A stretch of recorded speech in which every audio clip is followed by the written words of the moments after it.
Hello, welcome to the channel. Subscribe, leave a like, and don't forget to write a comment. Enjoy watching. The ham was overcooked, the mashed potatoes were lukewarm, and the air inside my mother's house was so thick with tension it could have been sliced like her dry carrot cake.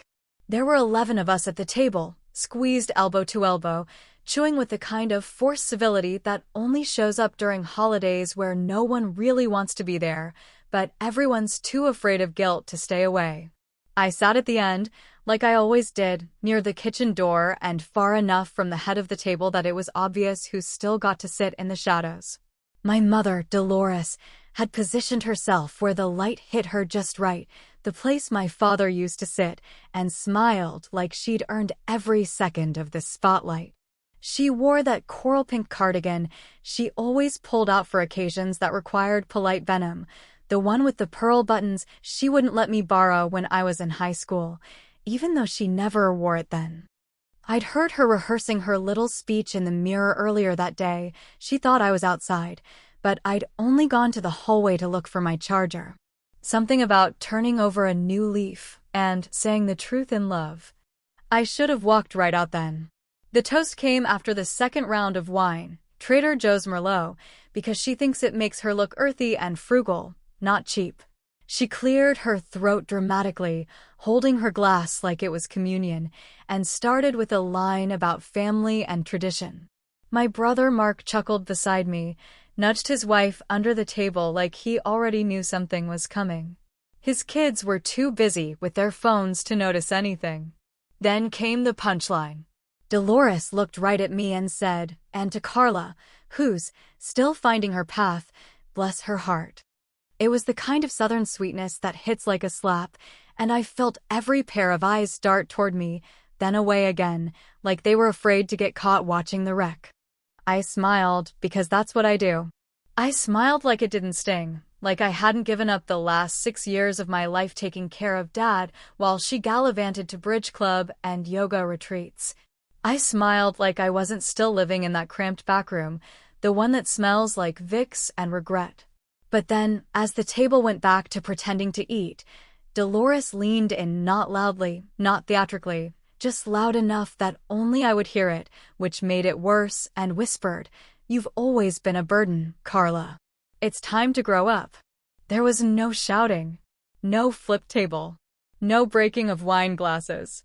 Just me, swallowing back everything I wanted to say, everything I'd been rehearsing in my own mirror for years. I stood up, still holding my napkin, and looked around the table. My niece pretended to cough. My sister-in-law suddenly remembered she had left the oven on, in a house she wasn't in, and Mark stared down at his plate like he was reading scripture. I looked at Dolores and said, "Okay then. I'm gone." The words didn't tremble. They didn't shake. I didn't even raise my voice. I just said them like I was reading from a script I'd memorized in my sleep. I went to the kitchen, put my plate in the sink, because even when I'm furious, I still clean up, and walked to the hallway. My suitcase was already half-packed in the back room, and my bus ticket was sitting on my nightstand. It had been sitting there for 3 months. I hadn't used it before because, I guess, some part of me thought things might still change. As I walked past the table one last time, Dolores said, "Carla, don't be dramatic. You always do this." Always? I thought. When exactly have I ever left? I turned around slowly, not because I wanted to fight, but because I wanted to make sure she saw my face when I told her this wasn't a threat. I'm not being dramatic, Mom. I'm being done. I didn't even stay for dessert. I didn't say goodbye. I just grabbed my coat and walked out the front door, leaving 11 people behind with their dry ham and their nervous side eyes. Outside, the air was cold in that early spring Midwest way, the kind that smells like wet dirt and broken promises. My phone buzzed in my pocket. I looked at the screen. One text. From me. To someone named M. It just said, "It's time." I woke up before the sun even considered rising, long before the morning birds started their scratchy throat-clearing chirps and the radiators in the hallway clicked with their usual old house protest. The whole place was silent in that eerie, unnatural way, like it knew I was finally leaving and had the decency to stay quiet for it. My suitcase stood at attention by the front door, zipped to its teeth, looking both eager and exhausted, like a soldier who finally got orders to go home after too many years stuck in a losing battle. I didn't turn on any lights. I knew that house by muscle memory, every creaky board and cold tile and the spot on the hallway carpet that curled up like a little tongue waiting to trip you if you walked too fast. I padded barefoot down to the kitchen, feeling every inch of the house resist me, like even the wallpaper wanted to whisper, "Really? Now? After all this time?" I sat at the kitchen table and pulled out my phone. My bank app took a second longer to load than usual, like it was also afraid to show me the truth. I tapped the screen and stared. The number flashed up at me. $0. Or, well, actually -300 if you count the overdraft. Math, right? The check she had promised Dolores, my mother, who I still couldn't stop thinking of as Mom even when she gutted me with a whisper, was gone. Cancelled. Reversed. Like it never existed. I blinked and checked again. Refreshed the page. Nothing changed. Except maybe me. Just a little. She had promised it would be one last gesture. One last bit of help while I figured things out. She'd offered it at my father's memorial, through tight lips and a voice 2 notes above deadpan, saying, "You gave up everything for him. I'll help you land on your feet." But now here I was, in my last pair of clean jeans, with nothing but lint, a tampered promise, and a bus ticket that suddenly felt a lot more like running away than starting over. I didn't go up the stairs. I didn't bang on her bedroom door or scream down the hallway or hurl the phone at the ugly vase on the counter that she said was an heirloom, but I always suspected came from a Cracker Barrel clearance shelf. I just sat there. Quiet. Breathing through my teeth like I used to do during arguments, when yelling would have made me the crazy one and staying silent made me the obedient daughter. Instead of letting the anger bloom full force, I reached into my backpack and pulled out a photo. It was from Easter 1995. I was 8. My dad had carried me on his back down to the edge of the river and we'd skip stones until I made one bounce 5 times.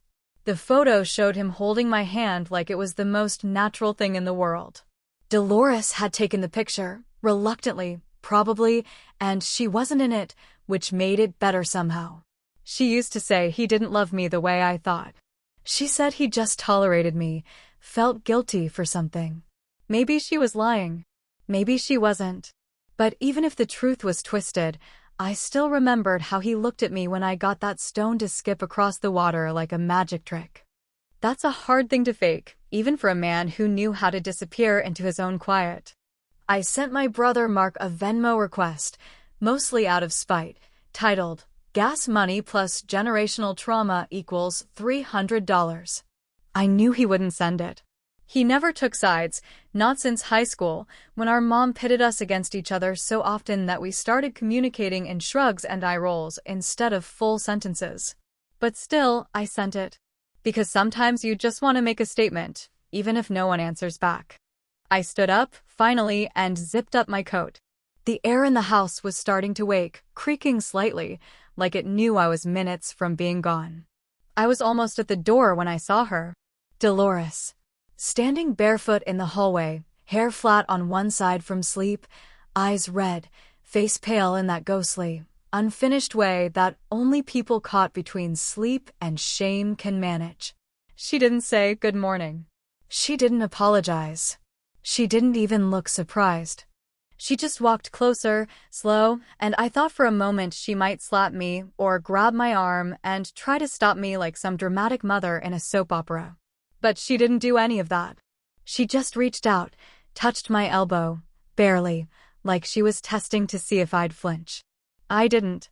Then she leaned in, breath warm and bitter with the aftertaste of last night's wine, and whispered, "He left something for you. You never read it, did you?" I blinked. Once. Twice. My mouth opened, but no sound came out. I thought I'd packed everything worth keeping. Apparently, I was wrong. She turned and walked away, slow, like a woman who had just dropped a live grenade behind her and was waiting for the echo. I didn't follow her. Not yet. I just stood there, frozen in that in-between space, one hand on the doorknob, suitcase at my feet, and the ghost of a letter I never knew about suddenly burning a hole in my memory. She didn't wait for a response, didn't stop to see if I'd chase her down the hall or demand more information, like a good little daughter desperate for crumbs. She just floated back toward her room like the moment had never happened, leaving me standing at the front door with my coat half-zipped and my throat full of questions I wasn't sure I wanted the answers to. Her words echoed louder in the silence than they had in real time, as if the house itself had paused to consider their weight. "He left something for you. You never read it, did you?" I stood there for another minute, or maybe it was 10, lost somewhere between confusion and dread, because when someone like Dolores says something cryptic, it usually means pain is coming, one way or another. She doesn't traffic in kindness or closure. Her currency has always been control, and that whisper wasn't a goodbye. It was a hook. I left my suitcase by the door and walked back through the hallway, retracing my steps like I was following the ghost of a conversation I hadn't realized was important until it was over. The hallway cabinet hadn't been opened in years, mostly because it was wedged shut from decades of mail, broken rubber bands, ancient Tupperware lids with no containers, and a leaning stack of Reader's Digest magazines dating back to sometime around the moon landing. I stared at the cabinet for a second, then opened the bottom drawer with both hands and a little prayer that something wouldn't scurry out. The smell hit first old paper and dust, and something faintly medicinal, like cough syrup left open in a drawer since Reagan was president. I started pulling things out, one by one, moving carefully through the relics of a woman who kept everything that didn't matter and buried what did. I didn't know what I was looking for, but I knew it when I saw it. Behind a stack of curled magazines, shoved behind a cracked porcelain vase shaped like a swan, was a yellowed envelope with my name on it. My full name, Carla Jean, in my father's handwriting. I sat on the floor, cross-legged like a kid again, the letter in both hands, afraid to open it and more afraid not to. I don't know how long I sat there like that, just staring at it, running my finger over the way he curved the J in Jean like he always did when he was trying to write neatly. Then I tore the envelope open, slowly, because once I started reading it, I'd never be able to unread it, and part of me wanted to stay in the before, just a little longer. The letter wasn't long, but every word hit like a small, personal earthquake. It started with an apology. He wrote, "I'm sorry I made you grow up too fast." He said he never meant for me to become the adult in the house by the time I was 10, but things had gone sideways long before I was old enough to understand why the air between him and Dolores always felt like it could shatter. Then he said something that made my breath catch in my throat. He admitted that Dolores never wanted children. Not really, especially not another girl. She thought daughters were burdens, reflections of her own failures, and she hadn't wanted to see her mistakes walking around in someone else's skin. He talked about the summer I turned 6, about a night I had almost completely forgotten, or maybe just forced myself to forget. A scream. Broken glass. The smell of whiskey and a slammed door. He didn't spell it all out, but I remembered enough to fill in the gaps. He wrote that Dolores had blamed me for something that happened that night, told me I was clumsy, careless, cursed. But he knew better. He'd known the truth all along. And he hadn't said a damn word. His confession wasn't clean. It was messy and human, full of hesitation and shame, as if he'd written it in one go and never reread it. But one line stopped me cold and cracked something wide open. He wrote, "I loved you the most because you were the only one who stayed." It didn't feel like a compliment. It felt like a wound he'd stitched shut with guilt. Like maybe he wished I hadn't stayed.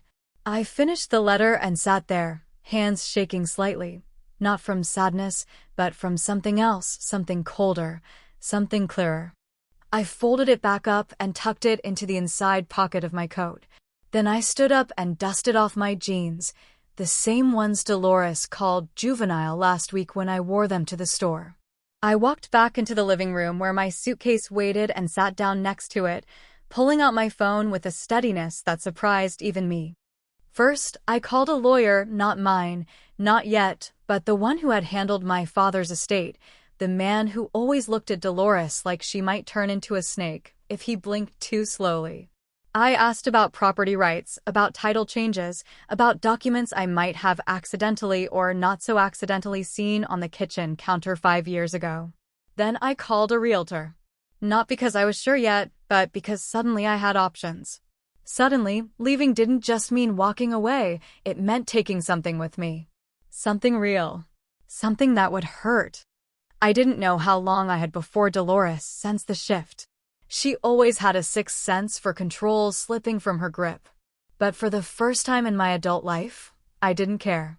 Because she had left something hidden behind a cracked vase, thinking I'd never find it, and now I had. And I wasn't going to just leave quietly. Not anymore.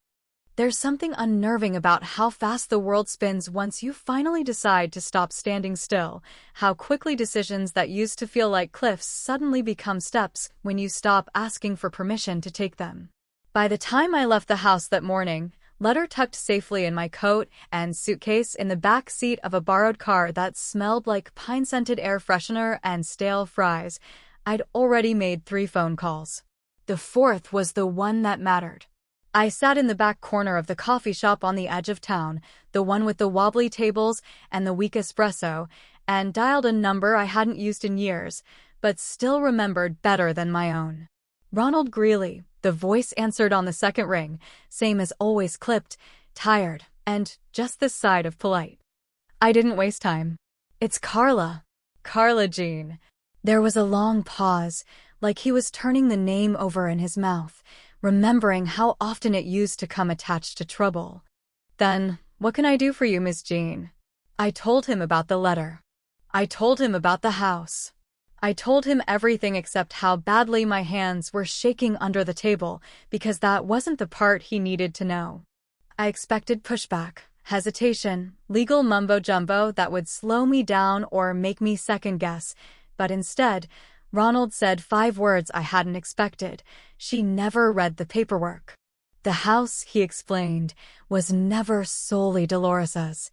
My father had kept his name on the title through every argument, every health scare, every forced smile for the neighbors. And 6 years ago, while Dolores was high on painkillers recovering from knee surgery and barking orders from a recliner like some cranky queen, my father had slipped into Ronald's office with a file folder and a tired look in his eye. Had added my name to the title, quietly and legally, like he was leaving me a loaded weapon for later. Dolores must have assumed the house transferred to her automatically when he died, or maybe she knew and just didn't care. Either way, the oversight wasn't mine. I didn't cry. Not then. I just asked Ronald what my options were. His tone shifted when he realized I wasn't asking for clarification, I was asking for action. By noon, I had the paperwork in my hands. By 2, it was signed, notarized, and delivered to the real estate office next to the pawn shop, the one with the tacky signs and the little bell that jingles when you walk in. The agent looked at me like I was lost until I said, "I'd like to list a house for sale." Then she perked up like a bloodhound catching scent. When I walked back into the house that afternoon, not to stay, just to collect the rest of my things, Dolores was already pacing the hallway, phone clenched in her hand like a weapon that wouldn't fire. She didn't say a word, just stared at me like she was waiting for a punchline. I walked past her without flinching, went to my room, zipped up the last of my bags, and left a folded piece of paper on the kitchen counter where she'd be sure to find it. The note was short, written in my father's handwriting because I'd traced the letters carefully to match his style, and because I knew it would haunt her just a little more. "You said I was a burden," it read. "So I'm off your back now. Enjoy the peace." That night, she called me 3 times before I picked up. I sat in my motel room, light from the sign outside flickering like a dying star, and listened as her voice cracked on the other end of the line. "Please," she said, And it wasn't the cold, sharp bark I'd grown up fearing. It was smaller, unfamiliar, almost like someone pretending to be her. Please don't do this. I didn't mean what I said. I let the silence stretch out, let her twist in it for a moment before I said the words I'd been rehearsing since I was 13 years old. That's the thing, I said quietly.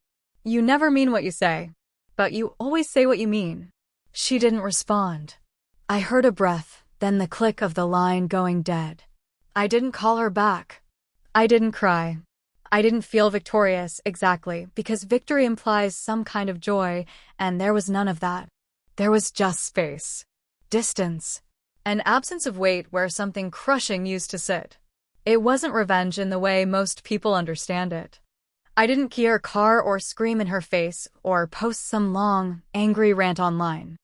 I didn't blow up the family group text or mail back the photo albums in pieces. What I did was colder, cleaner. I took what was mine. I took the house she thought would always keep me tethered, the roof she held over my head like a blade, and I put it on the market. I made her understand that staying wasn't the same thing as being loyal, and that silence doesn't equal peace. I walked away that night with nothing but a bag full of clothes, a scanned copy of the deed, and a number in my phone for a moving company that promised not to ask questions. I didn't know where I was going yet, but I knew I wasn't going back. The morning the moving truck pulled up to the curb, the sky was a flat, indifferent gray, not stormy, not bright, just that muted kind of overcast that makes the world feel wrapped in wet cotton and blurred edges. The engine idled low outside, while two men in matching jackets stepped out, stretching their backs like they'd already moved half a dozen lives before mine. I watched from the porch of the little rental house I'd been in for a week, a temporary place with uneven floorboards and squeaky hinges, but at least no one else's voice echoing through the walls. The sale had gone through faster than expected. Dolores never contested it, maybe because deep down she knew she wouldn't win, or maybe because she'd finally run out of ways to pretend her grip still mattered. I was halfway through taping up the last box in the living room when I heard the knock, not loud, not urgent, just that strange kind of polite tap people use when they want you to think they're not sure if they're welcome. I already knew it was her. No one else knocked like that, like they were ringing the doorbell to their own funeral. I opened the door to find Dolores standing there in a long coat too heavy for the weather, her hair pulled back tight like she was trying to hold herself together from the scalp down. In her hands was a box, small, plain, the kind you'd use to store tax returns or keepsakes you're not sure you want to remember but can't bear to throw away. She didn't say hello, didn't ask to come in, just held the box out like it was something she had been assigned to deliver, not something she'd chosen to carry. I thought you should have this, she said, and for a second, I thought her voice might crack. But it didn't. Dolores never cracks, she chips, she fractures, she erodes. But she doesn't break. I took the box without inviting her in. She stood on the porch like a statue someone had dropped in the wrong century, and I walked back inside, leaving the door ajar because it felt symbolic and maybe a little cruel. I sat on the floor and opened the box slowly, already bracing for the weight of whatever memory she'd chosen to weaponize next. Inside were photographs I hadn't seen in years, some I didn't even know existed. A picture of me as a baby, wrapped in a yellow blanket that looked nothing like the ones in the family albums. A hospital bracelet, tiny and faded, with no last name. A draft of a letter, torn down the middle and retaped with yellowing Scotch tape, the handwriting unmistakably my father's. I read the letter with the kind of detachment people use when they read bad news they already suspected. It was dated the night he died. The letter rambled, he always rambled when he was anxious. It talked about regret, about secrets, about the burden of silence. And then it ended with one line that didn't make sense until it did.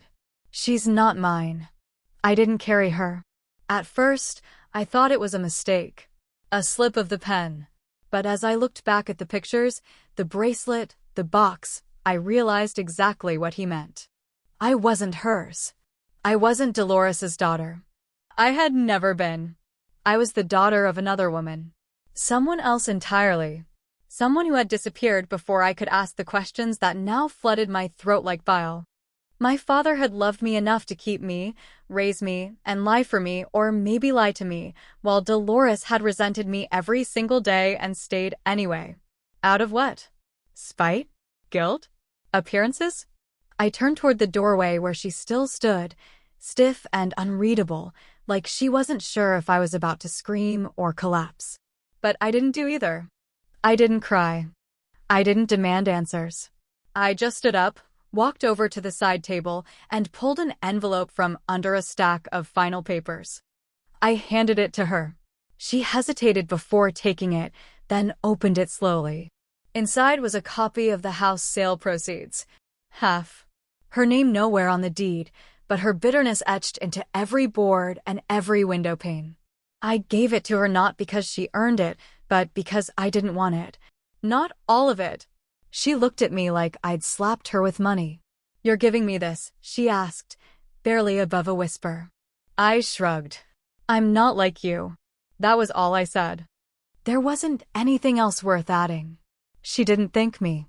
She didn't say sorry.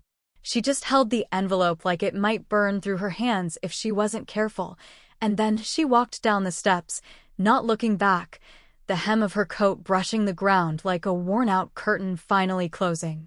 I finished taping the last box. The movers loaded the truck. I didn't direct them much.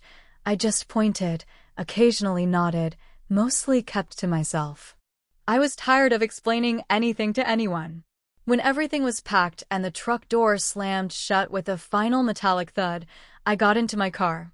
I turned the key. The radio flicked on, classic rock, static at first, then clearing into a song I hadn't heard since high school. I rolled the windows down. The air was cool but not biting, the kind of early spring breeze that smells like thawing dirt and quiet endings. I didn't smile out of joy. I didn't cry from relief. I just drove. And in the silence between songs, I thought about that line again, "She's not mine." I didn't carry her.